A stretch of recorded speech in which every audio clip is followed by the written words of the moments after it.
మీ పిల్లలకి అన్నం తినిపిస్తున్నారా లేక డిజిటల్ మత్తుమంది ఇస్తున్నారా? ప్లేట్లో ఉన్నది అమృతమే కావచ్చు, కానీ వాళ్ళ కళ్ళు చూస్తున్నది ఫోన్ అనే విషయం. ఆ స్క్రీన్ వెలుగులో వాళ్ళ అన్నం తినడం లేదు మావా, ఒక హిప్నటైజ్ చేయబడిన రోబోలా యాంత్రికంగా నోరు తెరుస్తున్నారు. సైన్స్ ఏం చెప్తుందో తెలుసా? మెదడు కార్టూన్ లోకంలో బిజీగా ఉంటే కడుపుకి ఆకలి సిగ్నల్స్ అందవు. దీన్నే మైండ్లెస్ ఈటింగ్ అంటారు. వాళ్ళు ఏం తింటున్నారో వాళ్ళకే తెలీదు.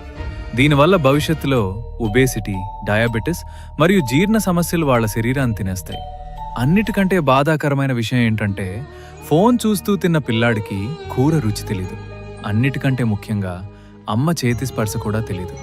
మీరు వాళ్ళను మనుషులుగా పెంచట్లేదు, భావోద్వేగాలు లేని జోంబీలుగా మారుస్తున్నారు. ఆ స్క్రీన్ మీ బిడ్డను మీ నుంచి దూరం చేస్తోంది. 2 రోజులు ఏడ్చినా పర్లేదు, కానీ వాళ్ళ భవిష్యత్తుని నాశనం చేయకండి. అన్నం తినేటప్పుడు నో గ్యాడ్జెట్స్ రూల్ పెట్టండి.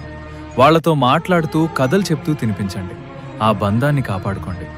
తల్లిదండ్రులందరికీ ఈ వీడియోని ఇప్పుడే షేర్ చేయండి. రైజ్ విత్ రాజ్ని సబ్స్క్రైబ్ చేయండి.